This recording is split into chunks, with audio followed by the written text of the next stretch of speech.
Hi, this is Carter Wilson, and welcome to Motivations for Writers. This is a place where I just talk about things I think about when I think about my own writing career, or if I'm working with a student and something comes up for them that I think needs addressing, because a lot of these things apply to all of us at one point or another in our writing careers. So today I want to talk about a question that sounds responsible. It sounds mature. It sounds like you're doing craft the right way. But at the wrong moment, this question quietly destroys all your momentum. And the question is this: is it working? I'm not saying it's a bad question. I'm saying timing matters, because as we're writing, we're always asking ourselves, is this story working? The problem is, for a lot of writers, that question shows up at exactly the wrong time. Here's what usually happens. You get an idea for a book and it lights you up. You get excited. You can feel it on your skin. You feel momentum. You feel clarity. You can sense the twist. The voice clicks in and, you start writing, and those first pages come fast. Sometimes the first 10,000 words feel effortless. Maybe you're writing a book and the first 20,000 words just fly by because you're so excited about the idea. And during that stretch, you think, oh, this one's different. This one might actually work. This is better than anything I've ever done before. And then you hit a point. For me, that point is usually around 20 to 30% in. Actually, when I think about it, a lot of times it happens at the 30,000 word mark. 30,000 words out of probably 90,000 I'll be writing. And when we hit this point, the experience changes. All of a sudden, the excitement cools down a little bit. The outline starts to feel thinner than you remember. Or if you're a pantser like me, you're running out of things to think about. You're running out of what happens next. The book stops talking back to you, basically. And right there, at that moment, the question shows up. Is this working? I mean, it feels like a question a smart writer should be asking themselves. It feels like you're being careful. It feels like you're being professional. But a lot of times at that stage in your book, it's not really insight. It's fear. Because what you're really asking is not whether the book is working. You're asking whether you can see the path. You're wondering if you're good enough. And the truth is, the middle of a book is not designed to feel clear. It's designed to feel unstable. Most writers hit one of two walls around this point. The first is logic fatigue. So suddenly they can't see the next clean step. The plot that felt so obvious at the beginning now feels confusing, messy, or cliched. The outline that once felt solid now feels like just a suggestion. The writer starts thinking, maybe this structure isn't strong enough. Maybe I didn't think this through. Maybe I should stop and rewrite everything before going any further. The second wall is scale panic. What I mean by that is the writer at this point viscerally kind of realizes how much book is left.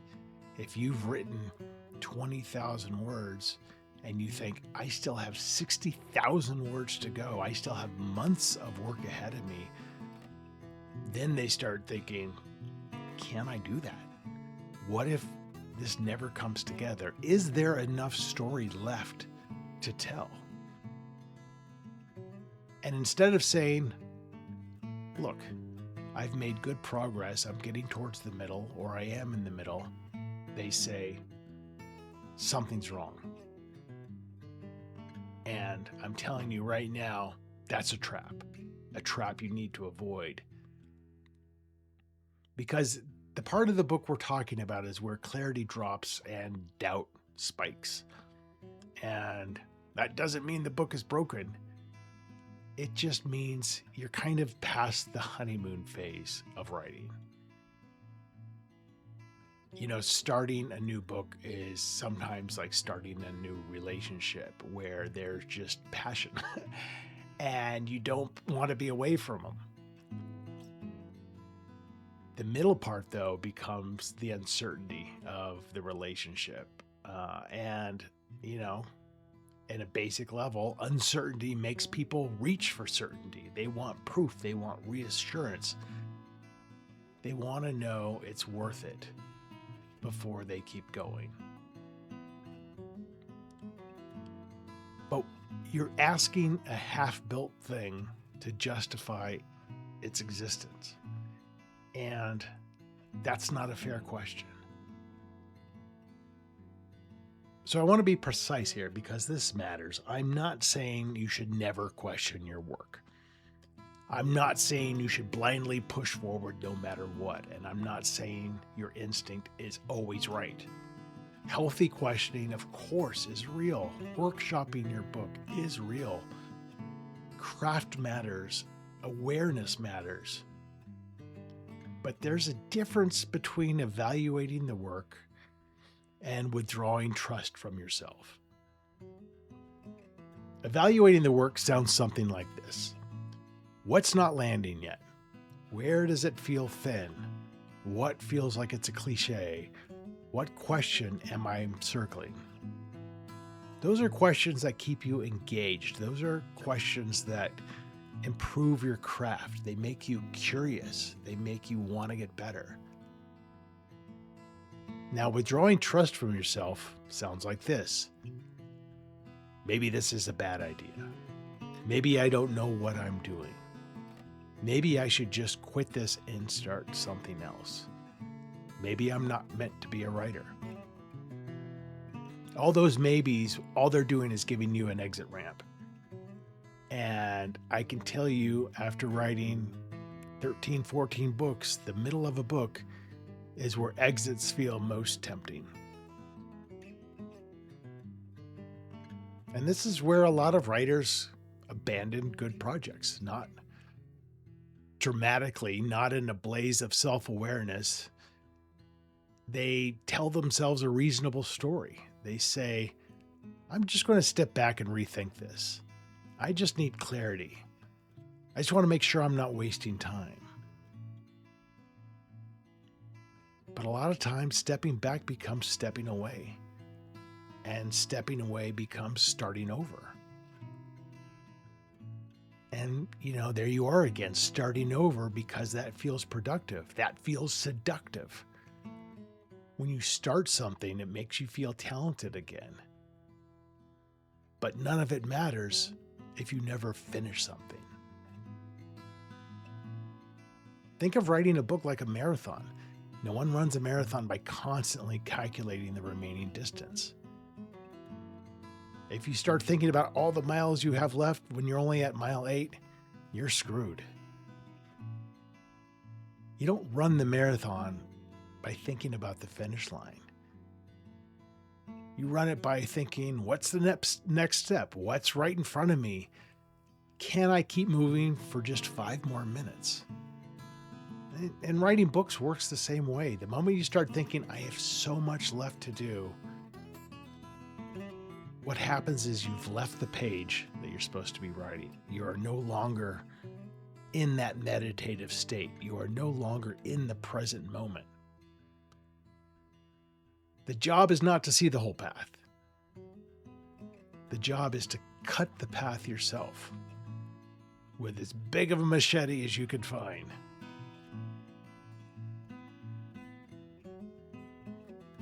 And this stage is also, I think, where people get tangled up thinking about the market.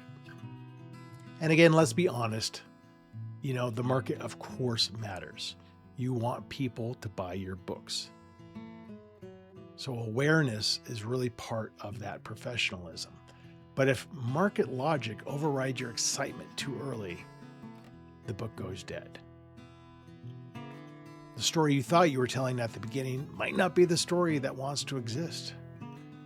That's not failure, that's discovery. Some of the strongest books come from deviation, not obedience to an outline. If you cling too tightly to the original plan because you're afraid of getting lost, you stop listening to the work.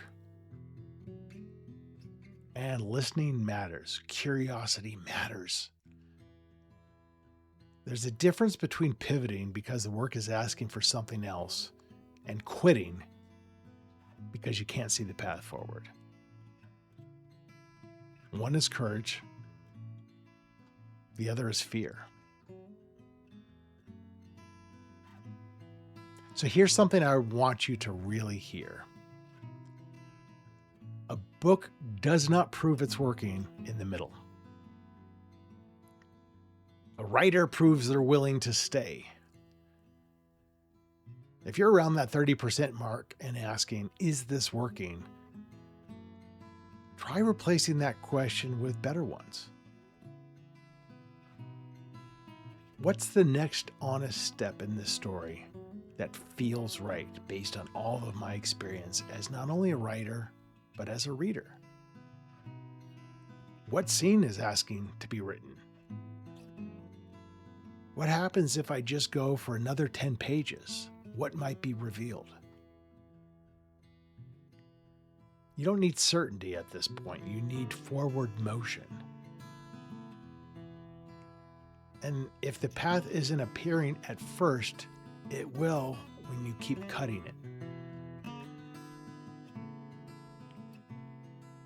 So if you're stuck right now, if the book doesn't feel quite the way it did when you first started, and if your doubt is creeping in and getting louder than your excitement,